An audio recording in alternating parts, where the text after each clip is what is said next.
ప్రజాస్వామ్యంలో ఓటు అత్యంత శక్తివంతమైన ఆయుధమని, అర్హులైన ప్రతి ఒక్కరిని ఓటరుగా నమోదు చేయించడమే లక్ష్యంగా పార్టీ శ్రేణులు పనిచేయాలని వైఎస్ఆర్ కాంగ్రెస్ పార్టీ రాష్ట్ర బూత్ కమిటీ కార్యదర్శి పత్తి రవిచంద్ర పిలుపునిచ్చారు. మార్కాపురం జిల్లా పెద్దారవీడు మండలంలోని దేవరాజుగట్ల గ్రామంలో బూత్ కన్వీనర్లతో నిర్వహించిన సమావేశంలో ఆయన పాల్గొని మాట్లాడారు. ఎన్నికల కమిషన్ చేపట్టిన స్పెషల్ ఇంటెన్సివ్ రివిజన్ కార్యక్రమంలో భాగంగా ఓటర్ జాబితా సవరణ ప్రక్రియను అత్యంత నిశితంగా పరిశీలించాలని, ఓటరు నమోదు సవరణలపై ప్రత్యేక దృష్టి సారించాలని బూత్ కన్వీనర్లకు సూచించారు. బూత్ స్థాయి అధికారులు ఇంటింటికి వెళ్లి దరఖాస్తు ఫారాలు అందజేస్తున్నారని, ఈ ప్రక్రియలో ప్రభుత్వ సిబ్బందికి పార్టీ శ్రేణులు పూర్తి సహకారం అందించాలని కోరారు.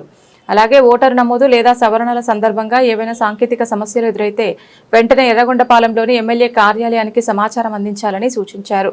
ఈ సమావేశంలో మండల కన్వీనర్ పాలిరెడ్డి కృష్ణారెడ్డి, ఏలూరు వెంకటనారాయణ రెడ్డి, సేనారెడ్డి, సుబ్బారెడ్డి తదితర వైఎస్ఆర్సీపీ నాయకులు, బూత్ కన్వీనర్లు పెద్ద సంఖ్యలో పాల్గొన్నారు.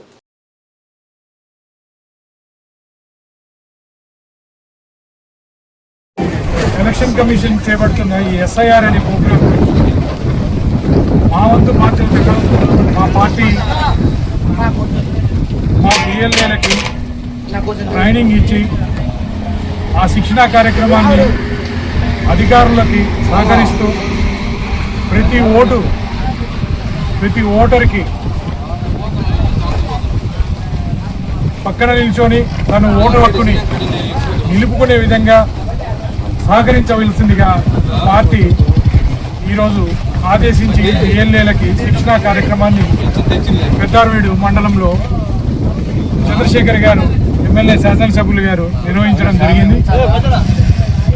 ఈ శిక్షణా కార్యక్రమానికి జిల్లా టాస్క్ ఫోర్స్ ఎస్ఐఆర్ విభాగం పార్టీ వైఎస్ఆర్సీపీ పార్టీ తరఫున నేను హాజరై ఈరోజు శిక్షణా కార్యక్రమాన్ని ఇవ్వడం జరిగింది. ప్రతి ఒక్కరూ ఓటు హక్కుని ఎస్ఐఆర్ అనే ప్రక్రియని ఎలక్షన్ కమిషన్ ప్రజల ముందు పెట్టింది కాబట్టి ఈ ఎస్ఐఆర్ ప్రక్రియలో కొన్ని టెక్నికల్ అంశాలు చాలా వరకు ఓటర్కి అర్థం కావు. మ్యాపింగ్, అన్మ్యాపింగ్ అనే విషయాలు అర్థం కావు కనుక మా వైఎస్ఆర్సీపీ పార్టీ రాష్ట్ర కార్యాలయం నుంచి కొంతమందిని టాస్క్ ఫోర్స్ ఎస్ఐఆర్కని ఎంచుకొని ఆ సభ్యులని ఇలా మండలాలకు పంపించి